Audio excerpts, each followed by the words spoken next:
Hey guys, Jamie Otis here, The Chef's Connection. I'm sitting right next to Chef Michael White here in Butterfly. Oh my goodness, this is such a cute little bar restaurant. Thank you. You've been on so many shows and interviewed all the time, and people kind of ask the same questions, but we really want to know, like, who are you? Like, behind all the cameras, behind all the shows, when you wake up in the morning, what does your wife see? Wow. What does she see? She sees, like, haven't you left yet? No. I tell you. Is she like, oh? Days start out really, you know, the introduction of the iPad now. I'm on an iPad. Before you had to have a laptop, or you had to go to your or you'd PC. go to your big computer over in the corner. I can multitask like you can't believe. I've got CNBC on. The wife just gets home from taking Francesca. Are you cooking her breakfast? No. You're not cooking her breakfast? No, come on. Oh, one strike against you now. No, I don't. Listen, that's like a busman's holiday. I cook for a living. I don't want to. You don't want to cook at home. No. So does your wife cook for you? Yes, absolutely. Oh, really? Well, you married right then. Yes, hey, you trained her well. But people have this thought that chefs are leading this extremely. Their wives are eating really well, right, and you're like, no, I'm on vacation when I'm at home. You have to remember that we're also looking for something kind of plain. After we're around and surrounded by, veal chops and seafood. You're eating like cereal for breakfast? But that's not a great idea. No, I tell you, I'm more about whole wheat toast and mortadella and things like that. We have a slicer at home, so I keep it Italian. For breakfast, yeah. So the studying in Italy, 6 to 8 years or so? Exactly. Oh my goodness! So that really has taken roots. Taken a lot, exactly. Yeah. I'm from Wisconsin originally, but and of Norwegian descent. But I think of myself as very much Italian in the sense that I'm married to an Italian. My daughter goes to the Guillermo Marconi, the Italian school. Wow. For elementary school. Wow. So we speak Italian at home. That's crazy. Yeah, so we have obviously we speak some English, but Italian is the language. I hope you speak some English. The Italian is the language that myself and my wife, when we met, and many years ago when my wife came to America, they said that you will always speak Italian with each other because you met in Italy speaking Italian, so it would be difficult to start speaking English. So when you're at home, you aren't speaking English. You're quick. Wow. Yeah, we only speak in Italian, and Francesca speaks Italian, so we all. Wow. It's a very Italian household, yes. Right on the Upper West Side, New York. Upper West Side of New York. Speaking of that, are there any restaurants here in New York that when you're, I went out last night for dinner, and sitting next to me, I could tell it was either a food critic or, it was a reviewer, because he just got a ton of, we went to Toro. Have you heard of Toro? Sure. And he just had a ton of tapas, but he only ate, a couple bites of each and then just kind of put it back. And then the check was $1, and I was like, who is this guy? Right. Did you find out who it was? He was a guy who I don't recall. I don't know what restaurant he owns. It's up on the Upper West Side, and he was there, and they're friends, and so he was just there to taste it out, and I guess that's what they do. And I was like, well, that's really interesting. That's a common courtesy. Like that? Yes, that's a very much a common courtesy when when chefs and friends come into the restaurant. Not always pick up their check, but especially if it's a new restaurant. Toro is fairly new. Yeah, it's great. It's great, and have you been? I have not been, but I hear nothing but fantastic things about it. Well, let me tell you something. I'm opening restaurants. I have to stop opening restaurants. People so that you can go to a restaurant. Exactly. Yeah. People always ask me, Michael, where do you go out to eat? And I go, you're like, I'm just trying my own food, making sure it's okay. Water right now. That's what I'm just trying to breathe. Yeah. But no, so when I went there, and they. Especially, and I'm not to cut you off, if you're in a restaurant all the time, you don't want to go back out to a restaurant when you get, that's the other thing. And then if you're at someone else's restaurant, you're trying to be a little polite and have to be a little more formal maybe. Cook for you then, and you'd have to go out with a scarf and a hat so no one would know who you are. Yeah, it's not going to work out. I don't last very long. Only right now with this polar vortex would you be able to get away with it. Otherwise, people they're going to see your Norwegian eyes, and they're going to see it right away. They're going to see right through you. But in any case, you were asking. I'm sorry, I rudely interrupted you. You rudely interrupted me, but I have this really good question for you. So they served bone marrow there. Have you ever had bone marrow before? Are you kidding me? You have? Does she know about fusilli with octopus and bone marrow? I guess I don't. Oh. Are you a big fan? I made bone marrow famous. You did? This is why. It was an instinct. Just teasing. I'm psychic. I knew to ask you about the bone marrow. Bone marrow is, by no means did I start using bone marrow. We did introduce it into pasta. That's but awesome. Bone marrow is one of these things that... It's a delicacy, I hear. Yeah, and it's been around, it's been around forever. For as long as bones have been around. It's become extremely popular with gastropubs and just simply roasting in a steakhouse, and then kind of using your butter knife and spreading this bone marrow with I've sea never salt had and that black pepper. before. It's delicious. It really is. It Kind of clogs these. yeah. gains a lot. Well, so that's what I said. I said, In well, it was moderation. beautiful. It was really beautiful. Yes. And I was just dining out with one other person, and so there was 2 bones, and I'm like, wow. So I asked the chef. I was like, oh, I thought you were going to ask them on the table. May I have? well, I was like, is this just fat? Like, because that's what it looks like. Yeah. But it was actually very delicious. Yeah. How about you? Like, what do you think? What is a crazy thing that you've had to eat that most people? Bryce from What was his question? he said, well, he ate seal, and when his mom they lived in the Arctic, and he like ate it raw, and like blood gooing out. That's kind coagulated of like blood, Andrew drinking Zimmern, it. I mean, like, Bizarre Foods episode. that's pretty crazy. What do you Yeah. have to top it? I don't have that to top it. Whether it's grasshoppers in Thailand. I mean, we've done all that kind of stuff. Those are really Grasshoppers? delicious, though. Those kinds of Grasshoppers? things, well, especially when they're like tossed like in soy sauce and chili, and they're Really? well. It's very texturally I've never delicious. had it. Well, when you eat lobsters, you're really eating sea insects if you think about it, and they're delicious. So you just Yeah. make it a 1-pound lobster, and you just think about it being small, and Yeah. it's okay. What else? I'm just curious because I'm just becoming kind of new to this whole chef world, and it is a world beyond your wildest imagination. The things that you chefs prepare. Well, especially in Italy, you don't ever. Europe in general, the act of throwing something away is really kind of you don't. Right. It's disrespectful. Right, And the to fact the that animal you utilize everything, not just the good parts. So in Right. Italy, I've eaten everything from the pig, everything. Like So- the nose and Well, that's the ear? That's nothing. The nose. I'm talking about other things. Like intestines and brains? Yeah, no, testicles, all that kind of. Pig testicle. I thought you said intestines. No, I said testicles. Yeah. Rocky Mountain oysters. Have you ever had that? No. Oh, delicious. Have you ever had sweetbreads before? Sweetbreads? Sweetbreads, thymus gland. No. Yeah. So we eat all these kinds of delicious. So what's your favorite? What we would call kind of a crazy meal? What's your favorite? Wow. I would have to say, I'm very much into game bird. So if it's a roasted squab with rosemary, Yeah. and then we'll do like a chicken liver crostino from the liver of the squab. That's not really that crazy. I think you're thinking about more like The brains. And like dirty jobs, kind of like one of these. Well, I don't know. Actually, any of it. I'm really kind of curious. I would never thought in a million years that bone marrow would be good. No, marrow is like things like traveled extensive in Southeast Asia and Singapore. Like things like durian. Do you know what durian is? I've heard about that. Durian. I heard it smells terrible. It smells actually kind of sweet and. Oh, it smells. It smells good? sweet, but it Tastes also terrible. Well, it's more about textural and kind of. And then bring it down. But if you're walking down Grand Street and you smell something sweet that has a bit of funk to it, I don't know where you live in New York City, but I live in the hood, so I'm sure they've got that where I'm from. All right. But durian. So in Singapore, there's durian ice cream. There's durian desserts, and you can smell like rotten caramelized onions that are sweet smelling. And that's durian, huh? Yeah. There's a lot. And so you instant just plug your- lockjaw. No, instant lockjaw. It just There are hotels in Asia.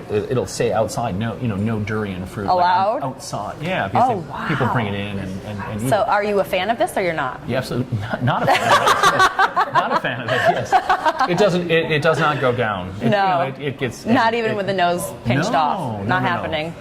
Rotten, sweet, caramelized onions. No, it doesn't sound good. You're right. You're not making it sound any more appealing. Yes, no. And I'll never forget, I was in Singapore, and I'll never forget, I had some ice cream, and you're not supposed to drop or litter or spit or anything. And then I licked that durian, and I think I was on Orchard Road, and I was just licking this, and all of a sudden I'm spitting, and my wife says, "You're not supposed to spit in I'm so Singapore." sorry, but I can't smell that. I couldn't hold it in, so I either that or let it vomit. go. But no, it's On the opposite side of the spectrum, what is one of your favorite dishes? wow. I mean, I'm sure that's difficult. It's not. I would say I'm like 99% of the other people. Pizza is like my. A true Italian. I would Pastas say- and pizzas and. But I'm around pasta all the time, and so therefore it's kind of like a pastry chef that's around sweets all the time. So you don't really want it so much. But if I'm always hungry for things that I don't cook. That makes sense. So You're not it would around be like sushi. It would be like going to a fantastic Asian restaurants. When I go to Hong Kong, when I get to travel to Hong Kong to see my restaurant, I always am eating dim sum and these types of things, Cantonese cuisine. What is going your to favorite? Hong Kong for the very first time is like having Cantonese food for the very first time, because the type of food that we have in the United States for Chinese food is very not much quite, well, but it's Cantonese food. It's that kind of food that we grew up with. But when you go to Hong Kong, it's Your experience of the culture. I mean, all your senses are totally. well, it's food immersed. overload too. Yeah. There's food everywhere. Everywhere you turn, there's somebody doing dumplings. They're frying wow. something. It's So amazing. you don't go a second hungry when you're there then? No, not at all. It's Not a hot minute and to sweaty. spare. No, not at all. That's awesome. How about any crazy traveling adventures that you do that's just purely pleasure? Last year I went to Laos, and went to Thailand. And, wow. Wherever we go, when I say wherever we go, wherever chefs go, and even if it's not part of their genre of cooking, you still seek inspiration out of what you're seeing, what you're eating texturally.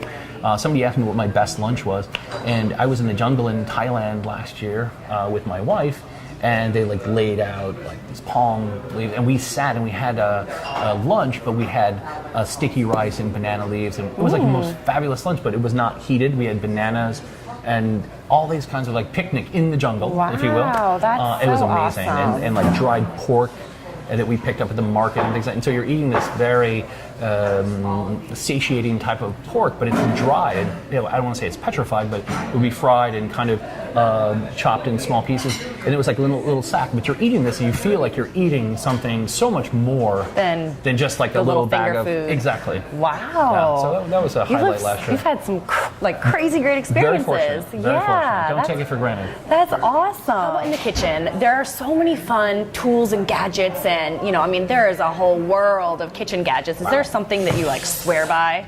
When I go home, I always say I open up a drawer or something in my folks or and they have all these tools in there, and you need a paring knife, a peeler, a melon mold. You don't need many. You don't need a tools, whole so lot. I'm not really into the tools that I have. I couldn't live without a truffle slicer. That's something that we use for more than one thing, whether it be slicing radishes or white truffles or black truffles, but also for shaving a botarga. We use it for lots of different things, or I do. So that's a good tool. What's interesting is I've talked to a few different chefs now, and a lot of you who are, I guess, more experienced, someone said, "Oh, I just use a spoon. There's a really great spoon, and I can't live without It's a called spoon." a Coon spoon. We all use The them. chef great created Coon it. spoon. Yeah, we all use those. Yeah, and so it's interesting because there are people They're in like Istanbul, myself. they're in Hong Kong, they're everywhere. Where we go, when I went to Istanbul, I took 25 of them in 2 different sizes. Because we goodness. know how to use them. Each one holds the correct portion. Yeah, I heard that the way you hold it in your hand, it's just We're just used to it. Yeah. You don't need many tools, that's for sure. So any tricks or tips for people like myself, like I said, who are in the kitchen and we're trying to create something really nice. Valentine's Day is coming up, and I would say the biggest thing you could do is keep it simple. Yeah. I think sometimes we always are compelled to do more. And if you purchase product that is if you're going to cook for your special someone, if you're cooking meat, fish, procure that great piece of fish and cook it with care. You don't have to do that much. You really don't have to. A lot of times people are trying to overthink it, and it's something that I talk about with my chefs and cooks and everybody, is that simplicity is harder to attain than one thinks. It really is. It's something that we always want to add more and more, or young chefs or people are trying to show me what they you're can do trying to all be on one plate. impressive. Exactly. Yeah, but sometimes the Restraint simplicity is a little more impressive than making everything so dramatic. I really believe by that, because the hallmark of Italian cooking is simplicity. So when we look at dishes, I look to see what I can take out, which doesn't belong, which you don't need. That's so interesting. Yeah, that is really interesting. That's how we look at it. When you talk to your chefs, this is something really interesting to me. What do you say? I saw when we arrived, you were talking to you just like I talked to you just now. But what are some of the topics that you're constantly? We're talking just like you and I about food and what you like to eat and different pairings. Pairings. What should we do right now during this weather pattern that we have? It's full tilt all the time. We're talking constantly about different things. But in this restaurant, I talk about different things that I do at Murray or I Fiore. Right. Depending on who the customer is. When you have customers, the customers that we have at Murray and I Fiore, and all the restaurants for that matter, but you have to treat each and every individual client in a certain way. If somebody was just being investigated in Congress or something like that, and they're eating Murray, you can't say, "Oh, blankety blank, how was your day today?" Right. I'm up in the morning watching CNBC, CNN. I know what's happening because the customers that are on TV are the customers that are in our restaurants. Yeah. So you have to know how to approach the table. Yeah. Exactly. Or you need to know that if this gentleman and this gentleman don't get along and they're in a feud, then you better not be sitting them next to each other. Exactly.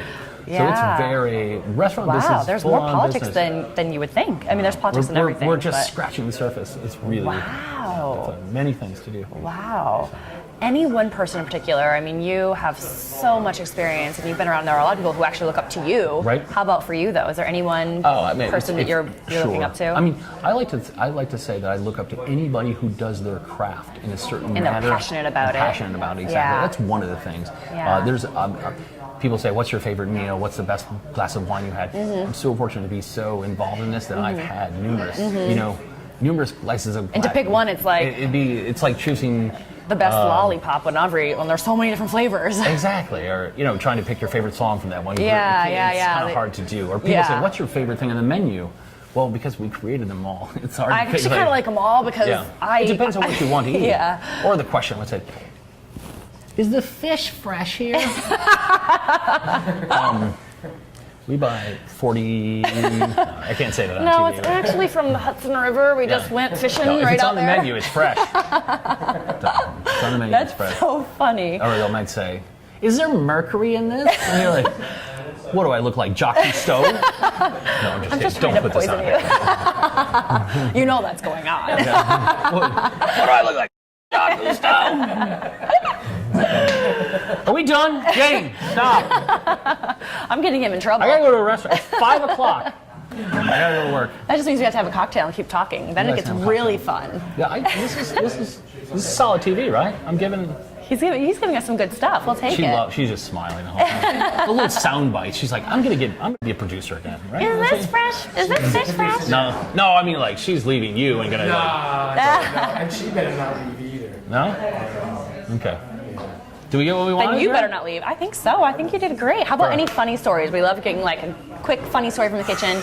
You must have something amazing. Funny stories. You must have something amazing. You are like all over, in and out. Funny stories. I just gave you the Mercury one. That was pretty solid. That is pretty funny. Yeah. In this fresh. Exactly. That's pretty funny. How about behind the scenes though? Behind the scenes, on a daily basis. Or a crazy customer. You can say it. We've all heard of the crazy customers. Listen, at the restaurants, there are demanding customers. New York is filled with all types of demographics, people. But restaurants can be extremely difficult because they feel so comfortable in our restaurants. It's your fault. You're making them so comfortable from the get-go. Maybe they'll bring some bread from their house. They say, "Could you warm this up?" or something like that. You're like, this is why you have to. Obviously, there has to be limits to that, but this is what we do. So we have these funny stories with people coming up that this is gluten-free bread. Will you warm it up for me? That kind of stuff it's a little hard to swallow. You're like, sorry, but it's okay because that person is going to remember that the team at wherever the restaurant was, that they warmed up as, So. So you do it then? Oh, of course, we do it. Wow. You bet.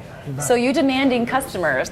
This guy, he's a pushover. You can bring your gluten-free bread here. Especially in new restaurants, they push you to see how far they can go before you know it, they're going to say, I brought my own pasta. Will you just heat it up? Exactly. Yes. Hey, what do you think about this? It's amazing, though. This is a really funny story. Everybody thinks chef now because of Top Chef. It's like, I think this has a little bit too. It's like because everybody fancies themselves now. Yeah. Like the other word that's like so funny, foodie. I'm a foodie. Okay, we're all foodies. Yeah, we gotta eat. We all are living off the same thing. That's exactly. food. But we could go on and on here. You're good. We have to come back for more funny stories from you. Right. When you're not busy at the Today Show and all over the news and Anthony Bourdain, we're going to catch you again. All right, sounds good. Thank you so much for talking with us. Take care. For more from your very favorite chefs, keep coming back to thechefsconnection.com.